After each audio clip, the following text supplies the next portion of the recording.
selamat siang. Hari ini kita ketemu pada perkuliahan pertama di pertemuan kita yang pertama juga dalam materi konsep proses keperawatan, di mana kita akan mempelajari apa itu perawat dan apa pekerjaannya. Yang notabene adalah kita sebagai seorang perawat, tujuannya adalah merawat pasien ini dan bagaimana cara melakukan perawatannya. Nanti di sini juga kita akan membedakan apa yang menjadi ranah pekerjaannya seorang perawat dengan seorang dokter. Karena pada faktanya di lapangan sering terjadi kesalahpahaman, seorang perawat, seorang bidan juga memakan ranahnya terhadap kesehatan lain. Contoh misalnya, ada seorang perawat atau bidan buka praktek di rumahnya, dia mengobati anak kecil, dia mengobati lansia, sakit A, B, C, D, semua adalah haknya. Apakah itu konsep seorang bidan atau perawat? Enggak. Karena kita punya ranahnya sendiri, karena kita punya batasannya sendiri dalam melakukan pelayanan kepada klien. Klien di sini diartikan sebagai pasien, entah itu individu yang ada di rumah sakit ataupun yang ada di komunitas masyarakat. Itu juga klien. Jadi memang perawat ini tidak hanya melulu pekerjaannya di rumah sakit, di komunitas bisa, di keluarga juga bisa, di panti jompo bisa, jadi luas pekerjaan kita. Nah di sini kita akan dibedakan apa yang menjadi ranah pekerjaan kita di layanan atau tatanan layanan kesehatan. Nah, ketika kita berbicara mengenai seorang perawat, maka pekerjaannya adalah merawat orang, begitu ya. Ada beberapa proses yang bisa kita lakukan ketika kita melakukan suatu perawatan. Yang pertama adalah, pernah dengar yang namanya suatu perawatan? Ini tingkat 1, ya, semester 2 mungkin baru kenalan dengan yang namanya asuhan keperawatan. Ini yang notabene nanti akan menjadi pekerjaan kalian. Fokus utama kalian ada di 5 ini. Jadi kalau kalian bekerja di rumah sakit, di tatanan fasilitas kesehatan manapun, ya inilah yang menjadi pekerjaan kalian. Ada 5 tahapan. Dimanapun kalian bekerja ada 5 tahapan. Yang pertama adalah pengkajian. Nih, yang pertama adalah pengkajian. Diagnosa, perencanaan, implementasi, evaluasi, ini yang akan kita pecah. Ini yang akan kita bahas nanti selama selama pertemuan ini berlangsung. Apa itu pengajian, apa itu diagnosa, apa perencanaan, apa evaluasi dan evaluasi. Inilah yang menjadi tupoksinya seorang perawat. Pak, jadi di rumah sakit itu pasien atau perawat memberikan obat, atau perawat atau bidan buka praktek di rumahnya, di kampung-kampung atau di Pancur atau di Nias atau di mana, dia buka praktek, dia ngasih obat, itu bagian dari pekerjaan perawat, Pak? Enggak. Perlu dipahami. Ternyata bukan ya Pak, bukan. Kalau kalian memberikan obatnya memberikan dampak negatif kepada pasien, contoh misalnya kayak gatal-gatal, nggak bisa nafas, terjadi shock hipovolemik, hati-hati. Yang kena bentukan siapa? Kita. Kenapa? Karena kita nggak pernah memberikan obat. Gitu ya Pak? Iya. Kita nggak pernah memberikan obat. Tapi apakah kita perlu memahami obat dan tahu? Supaya kita tahu apa kontraindikasi dari obat ini, apa manfaat obat ini, tujuannya untuk apa, reaksinya bagaimana, kita perlu tahu. Karena nanti ketika kita bekerja di rumah sakit, dokter memberikan resep, menginstruksikan untuk kita memberikan obat ini, kita hanya memberikan. Artinya dokter yang memberikan resep obat, kita yang didelegasikan untuk memberikan obat itu ke pasien. Hanya didelegasikan saja. Obat itu instruksinya dari dokter, bukan dari kita. Sampai di sini paham? Maka itu perlu peningkatan pendidikan supaya kita bisa untuk mendirikan praktek pribadi atau secara mandiri. Ada syarat-syaratnya. Kalau kita mau buka praktek mandiri, boleh Pak, buka praktek boleh. Sekarang perawat sudah boleh dengan ketentuan tingkat pendidikannya, pengalaman kerjanya, punya SKR apa enggak, dan lain-lain sebagainya. Ketika semua terpenuhi, silakan buka prakteknya, tapi dengan catatan perhatikan rambu-rambunya. Perhatikan yang menjadi kewenanganmu dan perhatikan yang bukan kewenanganmu. Nah, dilemanya sekarang kalau dulu nih banyak pertanyaan, Pak, kami di daerah dokter nggak ada. Terkadang warga di sana tahu kalau orang kesehatan dia sakit, untuk dirujuk ke kota itu jauh. Dia datang ke kita, Pak, apa yang kita lakukan, Pak? Kita tolong, kok tidak? Ini namanya dilema etik. Dilema etik itu apa? Kita berada pada posisi antara mau menolong lebih salah, nggak ditolong lebih salah. Nggak ditolong, dia mati. Kalau kita tolong, bukan kewenangan kita. Nah, inilah yang menjadi daerah abu-abu, gray area, di mana kita ditempatkan pada posisi sulit. Seperti pernah ada kisaran. Di kisaran dia seorang tenaga perawat, ya, dia seorang tenaga perawat yang ibu mau melahirkan, sudah dia diagnosis PTM, patus tak maju, pertahan anaknya di jalan itu bukan maksudnya di jalan ini ya, di jalan ini, ya, tertahan kepalanya sudah keluar tapi mogok di situ gitu, udah dilakukan pertolongan sama perawat karena daerah lokasi sangat jauh dari kota dan tidak ada bidan ataupun dokter. Karena dia orang kesehatan, datanglah si pasien tadi yang mau patus atau mau melahirkan, ditarik terus kepala. Naik kasusnya. Bagaimana cara memandang kasus ini? Satu, dia nggak minta pasien ini datang. Yang kedua, pasien minta tolong. Yang ketiga, dia salah karena itu kewenangannya. Jadi bagaimana cara? Nanti kalau diputuskan oleh pengadilan, nah itu sampai GG.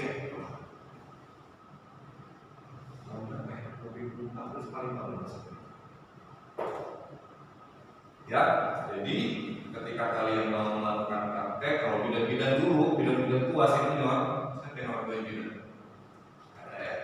Itu berani-berani. Berani-berani kenapa? Karena mereka satu-satunya orang di daerah tertentu yang punya kompetensi kesehatan sehingga mereka monopoli. Apapun mereka ajar, omnivora istilahnya. Semua mereka makan, nggak ada pantangan. Mau demam, mau malaria, mau TB paru, mau apa, mau gula, mau DM segala macam dihajar sama dia. Karena kompetensinya satu, nolong orang lahirin, udah. Dikembangkannya dengan keahlian bermacam-macam itu tadi. Sekali aman, dua kali aman, dia keterusan sehingga dilakukan dengan kewenangannya tadi. Tiba-tiba sepada pada itu yang mengompat, jatuh juga muncul kasus lalu. Oke, makanya mulai dari sini perhatikan kewenangan seorang perawat itu di mana. Apakah memberi obat itu menjadi kewenangannya perawat? Enggak, itu kewenangannya dokter. Kewenangannya kita adalah ini. Kalau misalnya ada pemasangan infus, NGT, pemasangan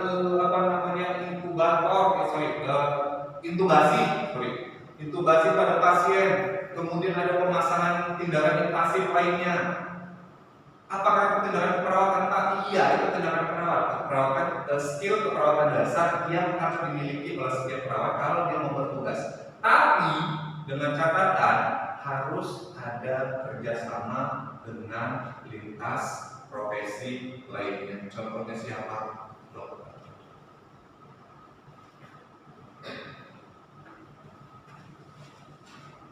Setelah diperiksa oleh dokter, oh ini dia mengalami gangguan jalan nafas, kita harus berikan, kita harus pasang intubasinya.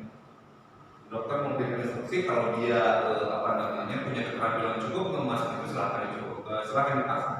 Tapi kalau misalnya dia tidak bisa melakukan hal itu atau kurang memiliki keterampilan itu dan tidak pernah bisa yang mampu melakukan, silakan lakukan. Tapi atas persetujuan dari dokter tersebut. Jadi tidak bisa sembarangan melakukan tindakan invasif. Termasuk tindakan sederhananya adalah memberikan injeksi.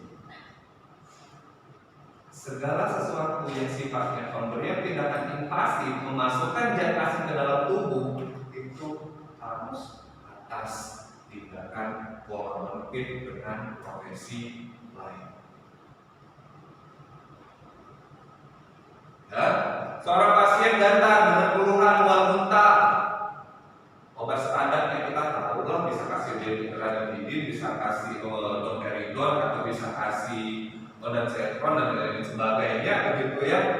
Tapi kalau misalnya kita kasih tanpa instruksi dari dokter dengan obat-obat yang memang harus keluar atas izin dari dokter, kita gunakan secara mandiri, itu akan beresiko terhadap kita sendiri. Jadi harus berhati-hati.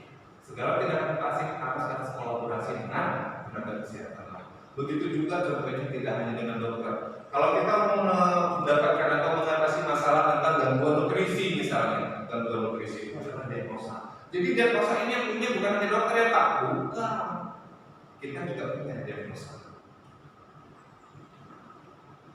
Diagnosa kita beda dengan diagnosa dokter. Kalau diagnosa dokter misalnya, setelah diperiksa kotoran, persampahannya dan lain sebagainya, didapatkan diagnosa dokter adalah TB paru katanya. Itu diagnosa dokter. Diagnosa kita apa?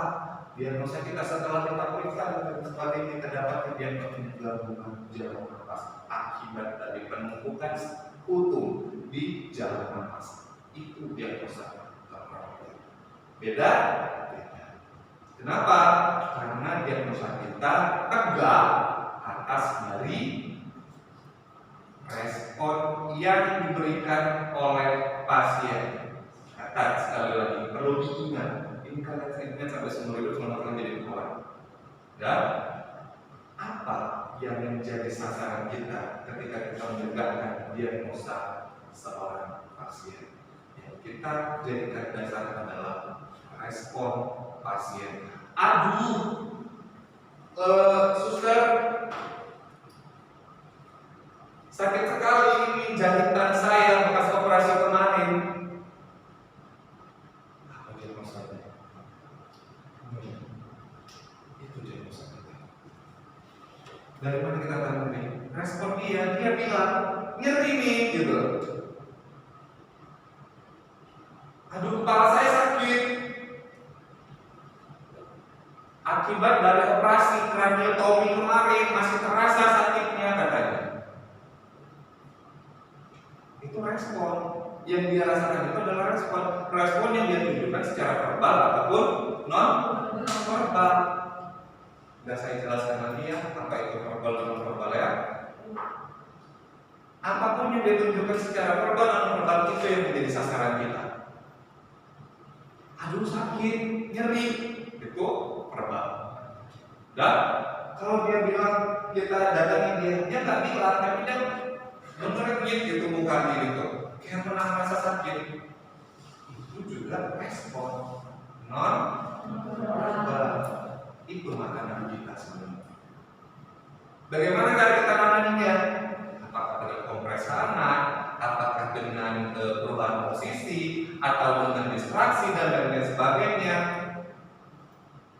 Itu cara kita menangani respon nyeri yang dia alami. Beda dengan dokter. Kalau dokter, dia dapat respon nyerinya, dia dapat diagnosanya misalnya post-op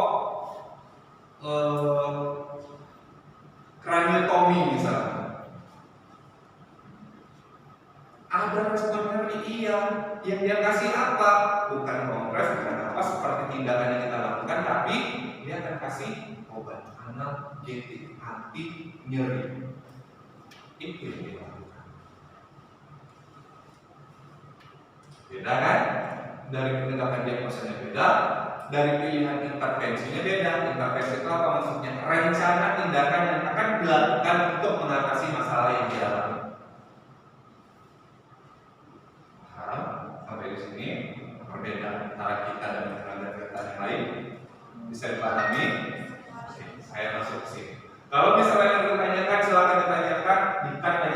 gimana?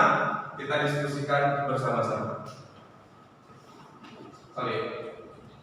Nah, ini proses keperawatan, suatu proses pemecahan masalah yang digunakan perawat dalam berinteraksi dengan pasien, keluarga, atau orang yang penting bagi klien di dalam memberikan asuhan keperawatan. Jadi proses keperawatan adalah sebuah proses mau memecahkan masalah, itu intinya.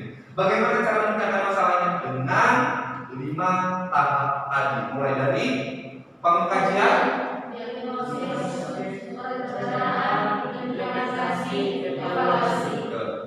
itu dasar. Itu yang kelima itu nggak akan lari kemana-mana selama kalian jadi perawat itu udah pakemnya kita.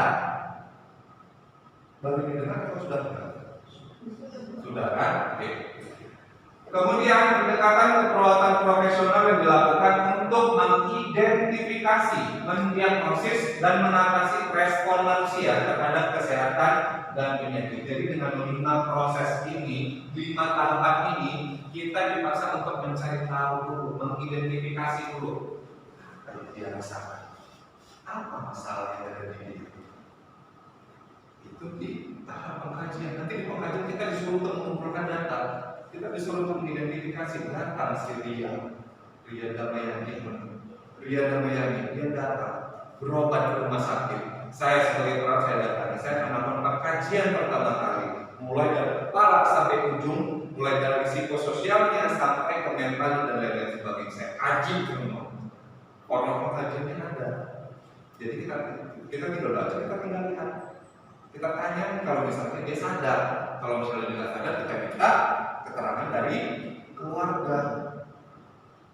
Oke, kita kumpulkan datanya. Mulai dari kepala, oh bagus kok ini, ada masalah di sini, ini data nih. Kalau dari sini nanti akan muncul nyeri biasanya nih gitu. Kebetulan dia juga ngeluh nyeri nih. Nah, di situ nanti kita cari satu-satu. Yang berikutnya tadi tahapan sudah. Nah ini. Jadi ini kelima tahap ini adalah sebuah proses kesinambungan yang saling terhubung satu dengan yang lain. Kita mulai dari assessment itu apa? Kajian. Kemudian ada diagnosa, mulai dari pengkajian, selesai pengkajian, kemudian kita merumuskan diagnosanya. Pak, dari pengkajian yang kita dapatkan ini, apakah diagnosanya ini hanya satu, Pak? Hanya nyeri doang, Pak? Pak, bisa 10, Pak? Bisa. Boleh dulu, Pak? Oke. Tergantung dari kondisi yang dialami oleh si pasien. Dia belum nyeri, dia perlu sesak, dia perlu yang lain-lain. Semua keluhan itu bisa menimbulkan diagnosa keperawatan. Itu semua masalah. Itu PR kita sebagai seorang perawat. Kalau kita lihat, kok tumbuh kulitnya jeleknya, kita lihat input output dari kulitnya seimbang nggak ya balansnya? Oh ternyata nggak seimbang. Udah kakinya berarti ketidakseimbangan cairan elektrolit di situ. Apa yang harus kita lakukan? Kolaborasi dengan dokter. Dok, ini kira-kira bagaimana ya dok? Apakah kita perlu melakukan kateterisasi atau kita perlu memberikan diuretik atau bagaimana? Diuretik itu penelitiannya. Saya menggunakan istilah atau konsep-konsepnya baru mungkin bagi kalian. Mudah-mudahan nanti kalau misalnya ada yang tidak kalian pahami, silakan dicatat. Nanti di rumah dicari maknanya apa sehingga kalian paham. Ya. Saya membiasakan kalian dengan konsep-konsep yang baru karena kalau kalian tidak mulai sekarang, kapan lagi? Kalian tidak paham. Ya, oke.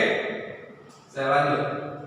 Kemudian planning, perencanaan. Sudah tegak diagnosanya. Kemudian kita masuk ke tahap berikutnya perencanaan. Pak, kalau misalnya diagnosanya ada 1, perencanaannya 1 juga Pak? Enggak juga.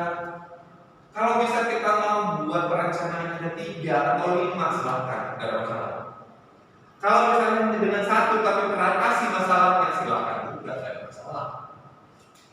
Pak, kalau misalnya diagnosanya ada 5, tapi perencanaannya ada 1 untuk semua, boleh Pak? Tidak boleh.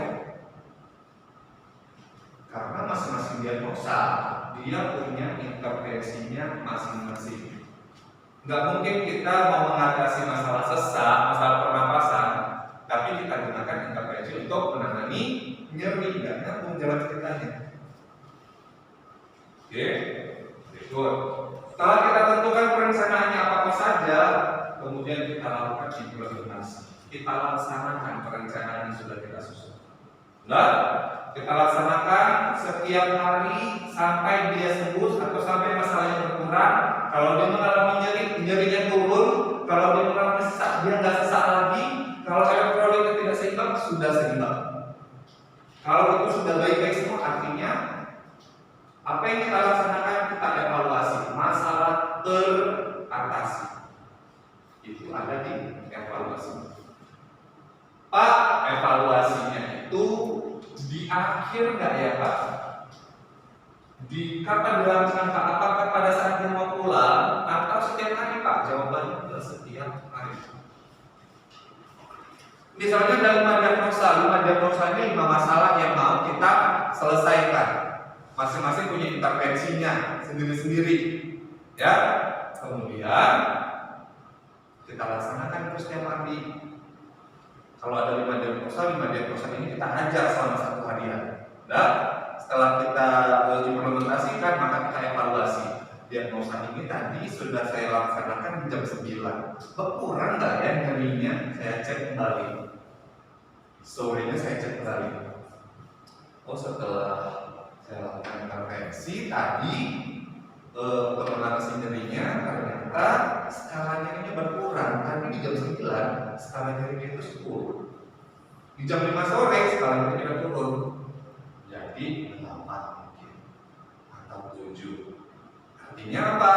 Artinya intervensi yang sudah kita laksanakan itu memiliki dampak positif, bekerja dia.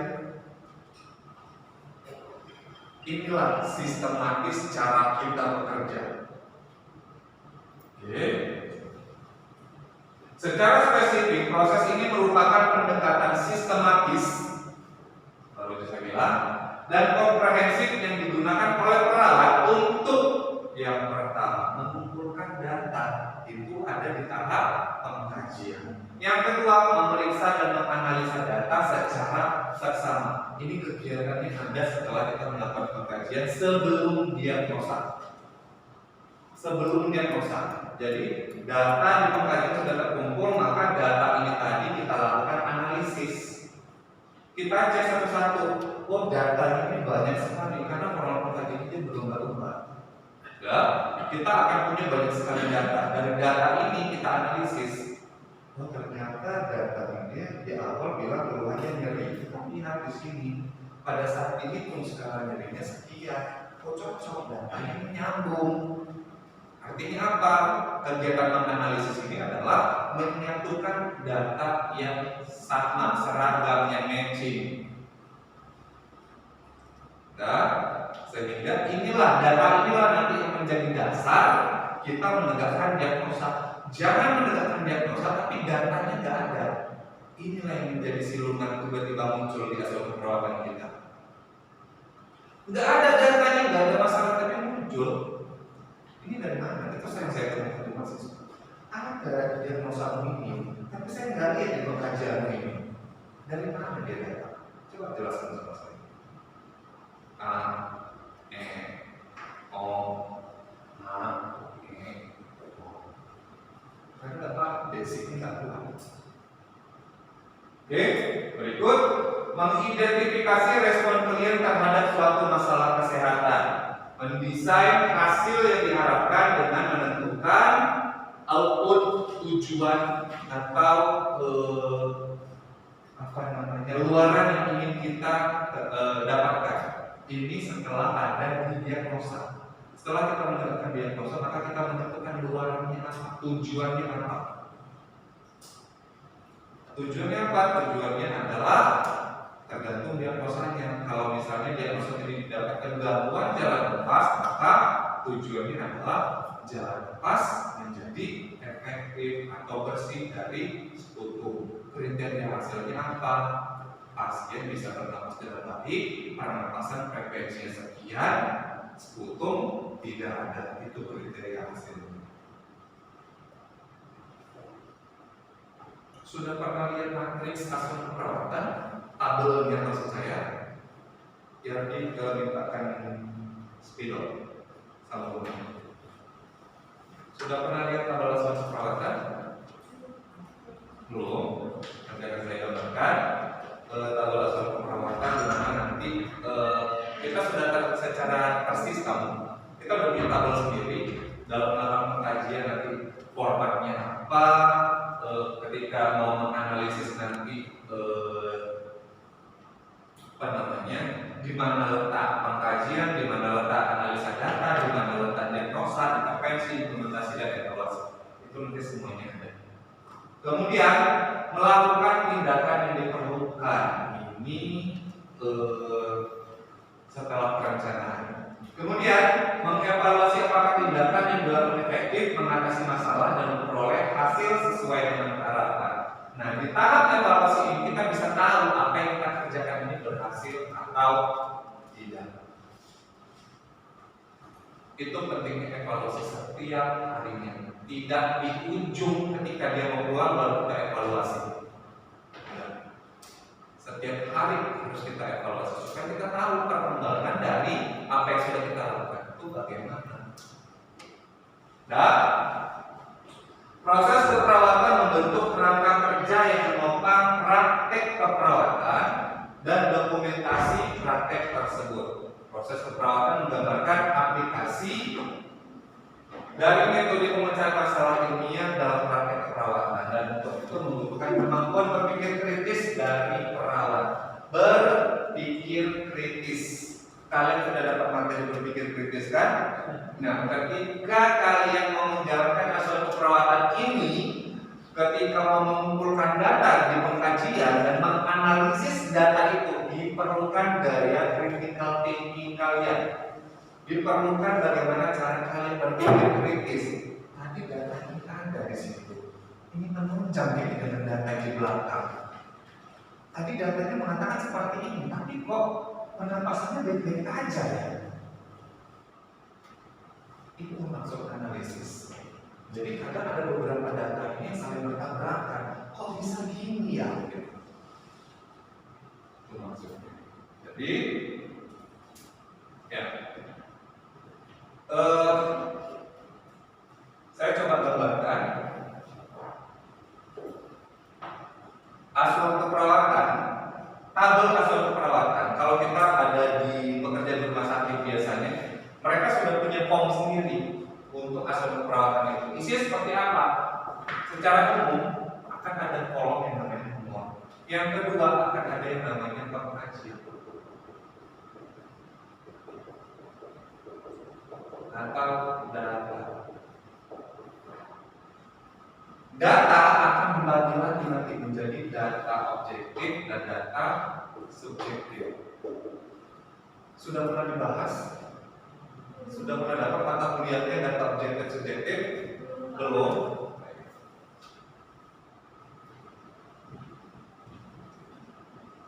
Nanti akan saya jelaskan. Kemudian setelah pengkajian ada apa tadi? Diagnosa.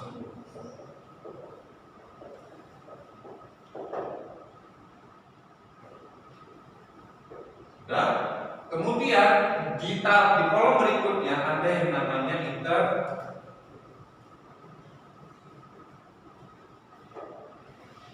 ini di sini ya, intervensi di sini akan cukup saya jalan. Intervensi.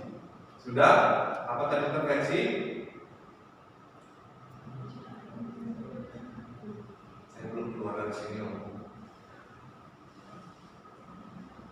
Ya, belum keluar dari sini lupa.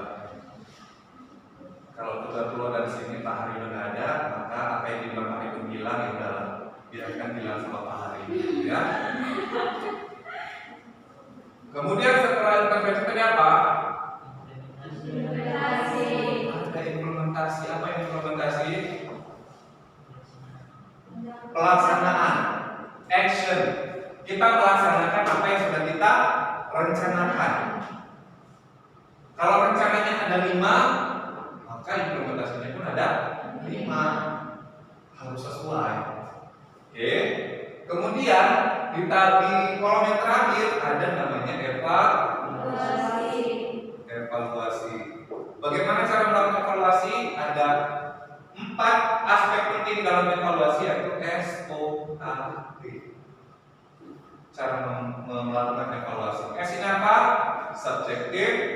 objektif, assessment, dan planning. Assessment ini apa? Pengkajian kembali. Kemudian planning apa? Planning. Nanti saya lanjutkan untuk ini. Nah, kemudian Pak, gimana cara melakukan pengkajian? Gimana cara melakukan diagnosa? Bagaimana cara melakukan prevensi, implementasi, dan evaluasi? Masing-masing punya tekniknya sendiri-sendiri. Nah, ini dia pengkajian. Pengkajian menurut KPNI 95 adalah pemikiran dasar dari proses keperawatan untuk mengumpulkan informasi atau data klien. Tadi saya katakan mengumpulkan informasi. Perhatikan ini jawabannya nanti takutnya kelewatan atau download handphone. Kemudian mengidentifikasi, mengenali masalah, kebutuhan kesehatan dan keperawatan klien secara fisik, mental, sosial, dan lingkungan. Bio, psikososial, spiritual. Pernah dengar? Harusnya sudah di keperawatan dasar.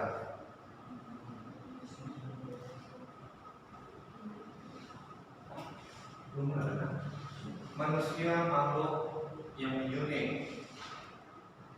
harus dikaji secara holistik, komprehensif, karena manusia adalah makhluk bio, psikososial, spiritual. Sudah. Itu di keperawatan dasar itu. Kemudian mengumpulkan data objektif dan subjektif dari klien. Dia tadi. Data objektif dan subjektif dari klien.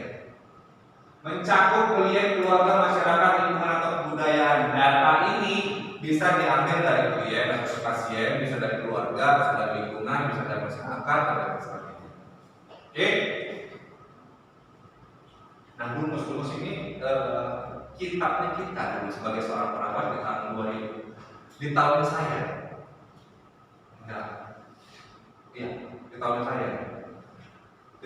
saya masih pakai kitab ini. Ini kitabnya perawat, di mana rumus ini di situ sudah berisi tentang apa diagnosanya, apa intervensinya, apa implementasinya. Jadi bukunya tebal. Kalau diagnosanya ini, intervensinya ini, implementasinya ini, sudah ada lengkap semua di situ. Jadi kita tinggal ambil. Nah, seiring perkembangan zaman maka kitabnya berubah. Kitabnya namanya sekarang adalah, ini kitab kita ya sebagai seorang perawat.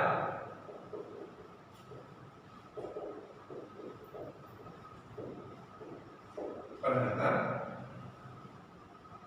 3 buku ini buku.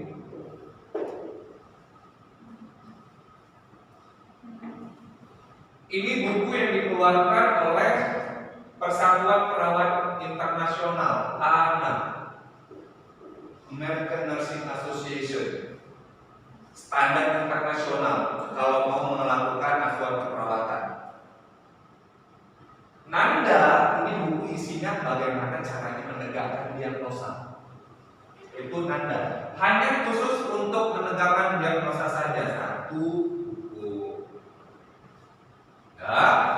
Yang kedua, NOC itu buku yang digunakan hanya untuk menentukan tujuan dari asuhan keperawatan. Bahasa bahannya nursing outcome classification, atau luarannya saya katakan tadi sebagai tujuan atau kriteria hasil. Bengong semuanya. Terlalu banyak istilah baru, ya? Ya. Wajar, nggak apa-apa, tingkat satu kan? Pelan-pelan. Harusnya materi ini pemberiannya satu pertemuan, satu tahap. Ini satu pertemuan saya kebut sampai selesai. Gimana caranya? Sim, salabim, mohon dibantu, kan? Nah, untuk yang MIC ini buku yang hanya digunakan untuk menentukan perencanaan apa yang mau kita gunakan untuk mengatasi masalah tadi. Kan ada tahap kedua dari perencanaan ya. Nah bukunya tuh ini. Di sini udah isinya tuh udah tentang perencanaan semua.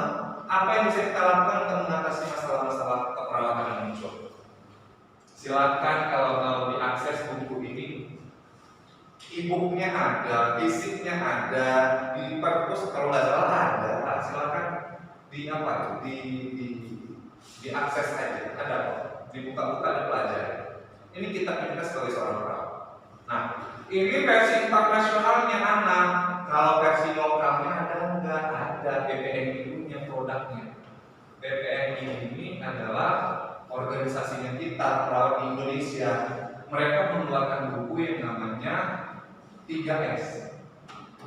SDKI, SLKI, dan SIKI. SDKI, SLKI, dan SIKI.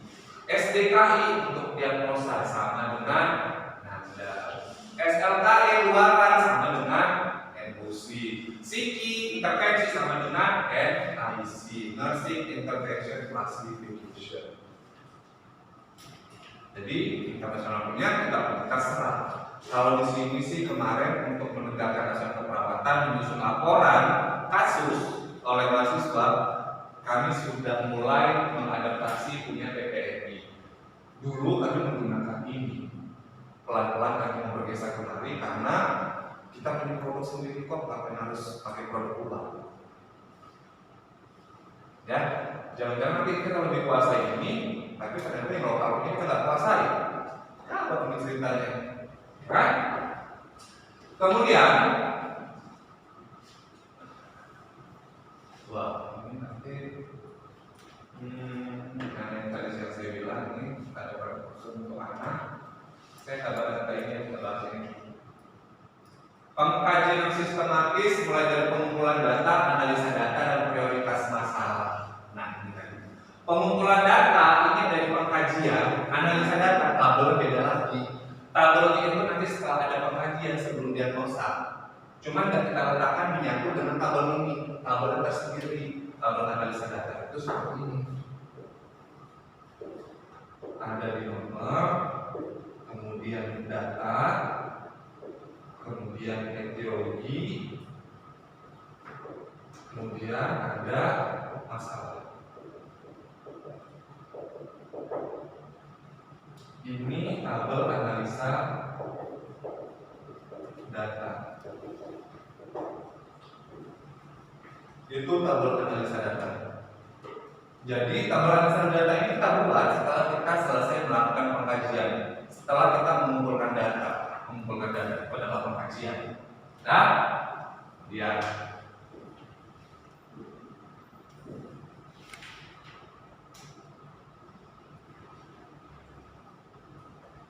ya. Datanya di sini apa saja? Mulai dari DS, DO kita kumpulkan, bla bla bla bla bla bla. Kemudian penyebab, etiologi adalah penyebab ya. Etiologi adalah penyebab dari terjadinya ini itu apa? Kita ceritakan di sini. Dan kira-kira dengan adanya data ini, kira-kira masalah yang mungkin muncul apa? Contoh datanya. Datanya ini RR misalnya. RR apa?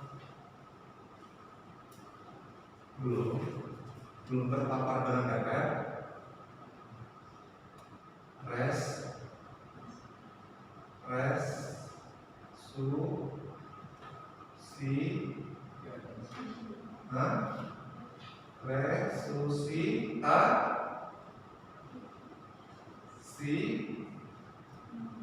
Kelautan kalian.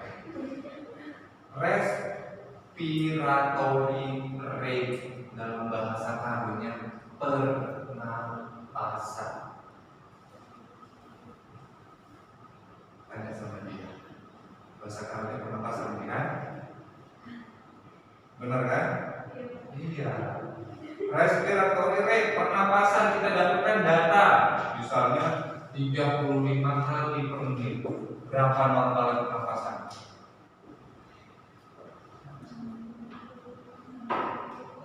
Berapa? 16 sampai 20. Berapa rate normal. Heart rate itu adalah denyut jantung.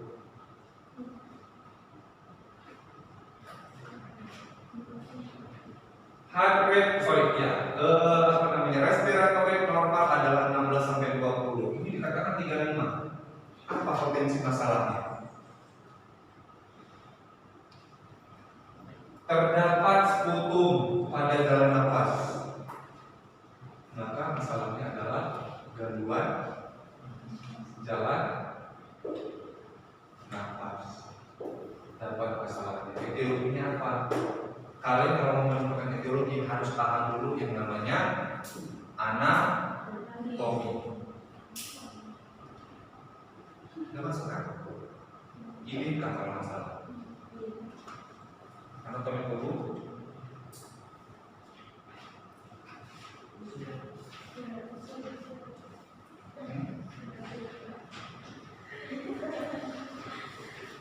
Apa maksudnya? Enggak tahu sih. Mbak, itu tadi analisa data. Jadi kalau kalian mau mau menentukan apa etiologi dari data tadi itu, data subjektif dan data objektif tadi, kalian harus paham dulu mengenai anatomi, patologi anatomi, sistem tubuh. Kalian harus tahu dulu. Kenapa kok bisa ada sputum di jalan napasnya? Apa yang terjadi di situ? Kalau kalian nggak paham jalan cerita itu tadi, kalian nggak akan tahu kenapa bisa ada sputum di situ. Oke. Nanti di mata kuliah berikutnya kan akan belajar yang namanya mind mapping. Mind mapping itu mempelajari tentang bagaimana proses perjalanan sebuah penyakit, mulai dari gejala itu muncul, mikroorganisme masuk sampai akhirnya menimbulkan masalah keperawatan. Nanti kalian belajar itu. Nanti kalian akan disuruh buat skema. Ini dari sini Pak, dari sini nanti muncul ke sini, nanti dari sini muncul ke sini Pak, dari sini nanti ke sini Pak, dari sini beranak-pinak nanti Pak, begini. Nah, itu yang namanya mind mapping. Dan kalian harus bisa jelaskan itu. Kemudian di analisa data tadi mengkaji ada yang namanya data subjektif dan objektif. Kalau kalian nggak tahu itu, kalian akan bisa menentukan menganalisis data. Kalian harus mampu menganalisis data. Bagaimana caranya? Pahami dulu yang namanya DS dan DO itu apa. DS itu apa? Data subjektif. Data subjektif itu apa?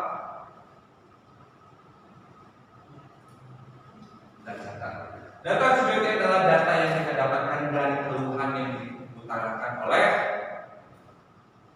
pasien. Data objektif adalah data yang kita dapatkan melalui hasil pengukuran observasi kita kepada pasien. Contohnya apa? Kalau DEX. Contohnya apa datanya? Klien mengatakan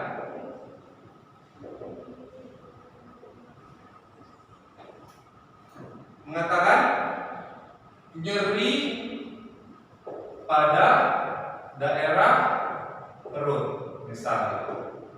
Kenapa Pak itu dikatakan sebagai data subjektif? Karena hanya dia yang bisa merasakan. Itu disebut dengan data subjektif. Hanya dia yang bisa merasakan. Dia kasih tahu kita dalam bentuk verbal. Nah, data objektifnya apa? Data objektifnya kita ukur skala nyeri. Sudah pernah menghitung skala nyeri? Skala nyeri 8 misalnya. Kenapa itu dikatakan sebagai data objektif? Iya kan mengambil hasil pengukuran. Bagaimana cara mengukurnya? Kita menyarankan 1 sampai 10 Bu. Kalau dia dewasa ya. Bu, numerik scale namanya. Kalau saya kasih angka 1 sampai 10, nyeri yang dirasakan itu di angka berapa? Angka 20 Pak, kalau yang akan overdosis itu. Saya cuma punya 1 sampai 10. Ya kan? Itu numerik scale. Lantas dan gimana kalau misalnya pasiennya anak-anak, dia belum bisa mengutarakan sesuatu. belum bisa memperkirakan angka berapa skala Gini. Kita bisa menggunakan dengan cara face scale. Jadi kita pakai emoticon kayak senyum, nyeri, sedih dan segala macamnya. Kita suruh tunjuk dia yang mana. Atau kita lihat mukanya kira-kira lebih condong ke arah mana. Nah, sudah bisa dibedakan antara data objektif dan subjektif? Sudah ya? Oke, baik. Lanjut.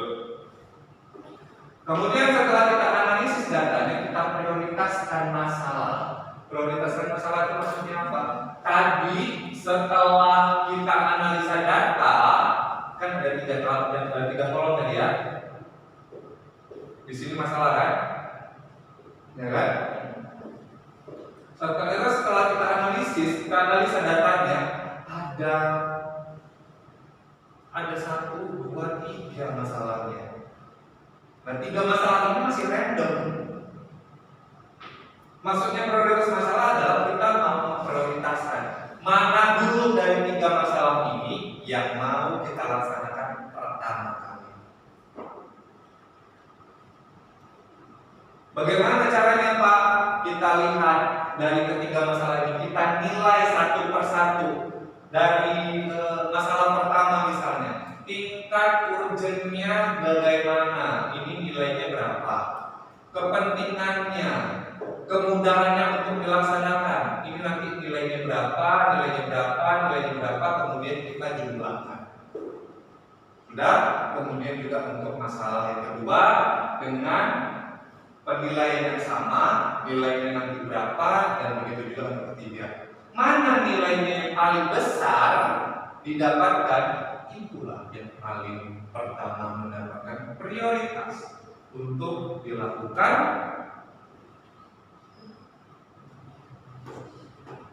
penanganan masalah. Dia lupa dengan intervensi. Misalnya nomor 3 ternyata yang skornya dapat paling tinggi, maka secara analisa data dia paling bawah, tapi secara skor dia yang paling tinggi skornya, maka dialah yang kita utamakan untuk kita tangani. Itu yang dimaksud dengan prioritas masalah.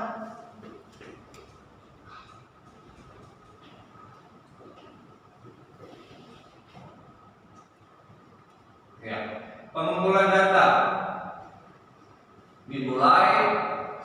menentukan masalah serta kebutuhan dimulai sejak klien masuk ke rumah sakit, selama klien dirawat secara terus-menerus. Jadi selama pasien itu ada di rumah sakit, kita lakukan terus pengkajian. Kemudian pengkajian ulang untuk menambah atau melengkapi data.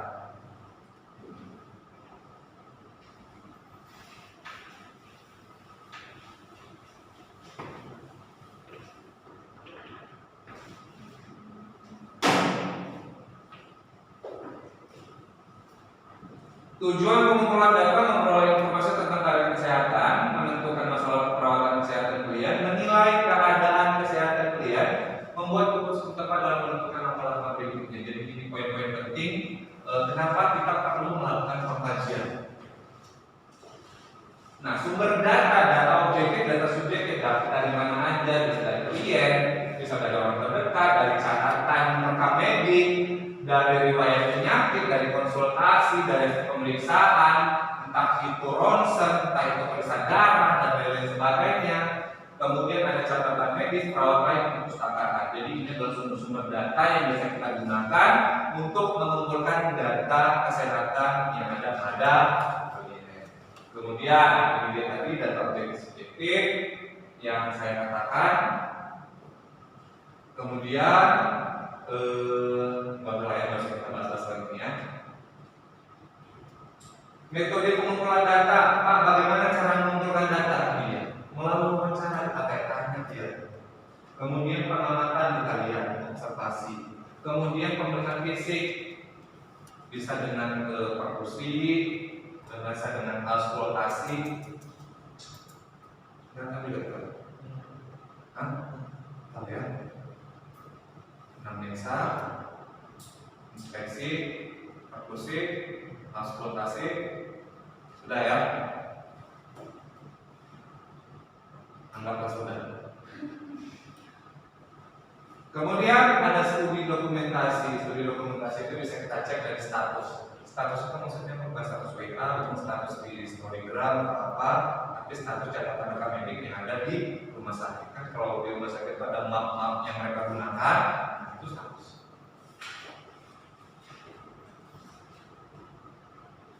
Ini saya nggak bahas ya satu persatu bagaimana cara mengumpulkan data, bisa wawancara, bisa dengan persiapan pembukaan tahap wawancaranya saja. Perlu perhatikan wawancara menerima keberadaan klien harus